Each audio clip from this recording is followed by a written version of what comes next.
राधा रानी सरकार की जय। वृंदावन बिहारी लाल की जय। राधा रमण बिहारी सरकार की। गुरुदेव भगवान की जय। हम आज आपको ये जो मधुवन है, मधुपुरी है,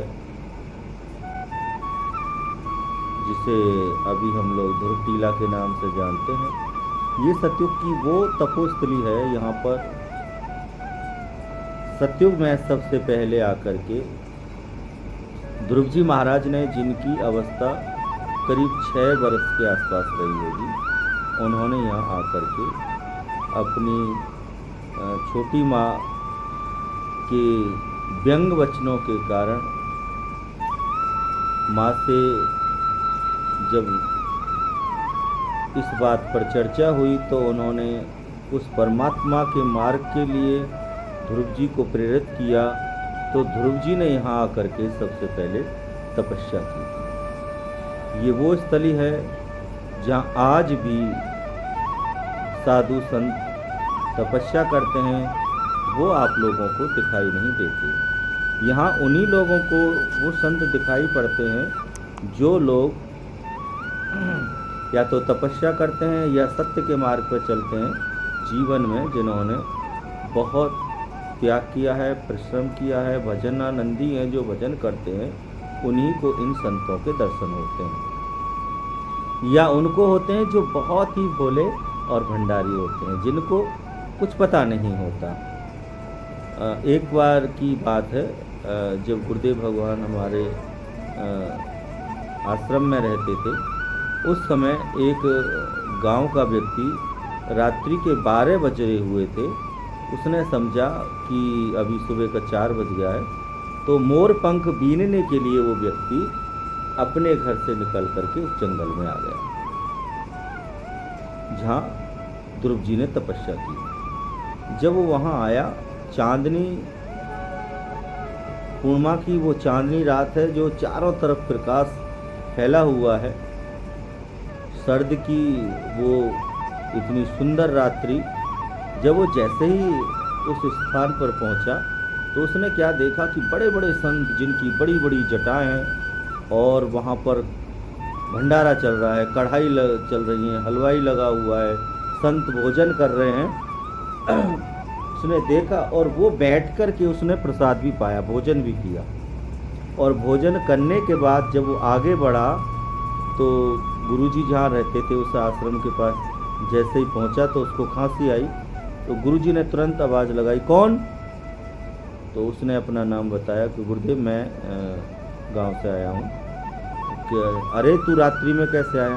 कि नहीं महाराज जी, अब रात्रि कहाँ है, अब तो सुबह के 4 बज गए और देखो भंडारा चल रहा है संतों का। गुरुजी निकल कर के आए, उन्होंने कहा दिखाओ हमें कहाँ भंडारा चल रहा है।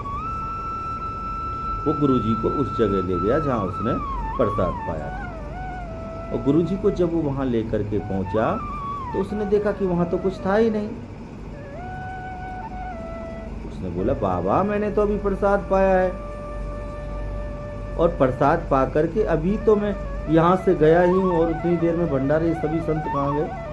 तो गुरुजी ने कहा चलो मेरे साथ आओ, और उसको आश्रम में ले गए। पूछने उससे कहने लगे कि अभी तुझे पता है कितना बजा है? कि नहीं मैं तो सुबह के 4-5 बजे होंगे।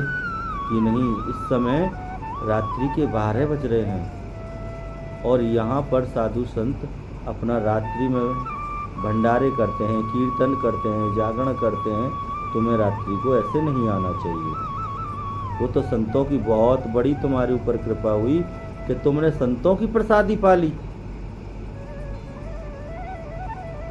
तुम बहुत बड़े भाग्यशाली हो। और उसने जैसे ही 12 बजे का नाम सुना वो तुरंत जमीन पर गिर पड़ा बेहोश होकर के। गुरुजी अंदर गए, कुटिया में से जल ले करके आए और उसके चेहरे पर जल छिड़का, और जल छिड़कने के बाद जब उसको होश आया तो कहने लगा महाराज जी मुझसे बहुत बड़ी गलती हो गई, आज के बाद मैं कभी यहाँ नहीं आऊँगा।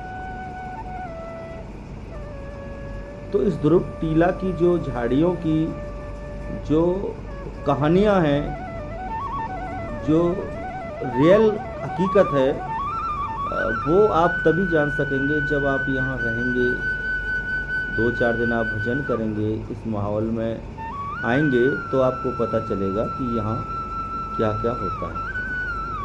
और ये उन्हीं लोगों को पता चलेगा जो वास्तविक भजन करते हैं या सीधे हैं, जिन्हें परमात्मा के अलावा जीवन में कुछ दिखाई नहीं देता, या जो वास्तविक भोले भंडारी हैं, जिन्हें कोई ज्ञान नहीं है, शुद्ध बुद्ध नहीं है। ऐसे लोगों के ऊपर परमात्मा अपनी कृपा करते हैं।